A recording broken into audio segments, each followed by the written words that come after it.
Join me as I dive into the controversial question, are South African police really losing public trust? Let's find out together. Public trust in the police is the backbone of any effective law enforcement system. When communities trust their police, they're more likely to cooperate, report crimes, and work together to keep their neighborhoods safe. It's a two-way street.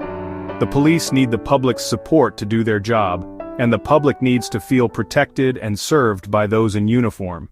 In South Africa, the relationship between the police and the public has been under strain for years. Recent surveys have shown a significant decline in public trust, and it's not hard to see why. High-profile cases of police brutality, corruption, and a seeming lack of accountability have made headlines and sparked widespread outrage. For instance, the 2012 Marikana massacre, where police fired on unarmed minors, killing 34 people, is still fresh in the public's mind. Such incidents have contributed to a widespread perception that the police are more interested in protecting themselves than serving the public.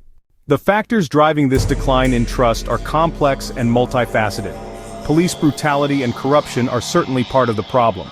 There are also allegations of racism, with some officers seemingly more interested in enforcing the law against certain groups than others. Additionally, the police have been criticized for their slow response to crimes, particularly in rural areas. This can leave communities feeling abandoned and vulnerable. The lack of accountability within the police force is another major issue. When officers are accused of wrongdoing, it often takes months or even years for any action to be taken. Sometimes it seems like nothing happens at all. This can create a culture of impunity, where officers feel like they're above the law. One case that stands out is that of Senzo Mayiwa, a young footballer who was shot and killed by police in 2010. The officer responsible was acquitted, but the evidence suggested that he was lying about what happened.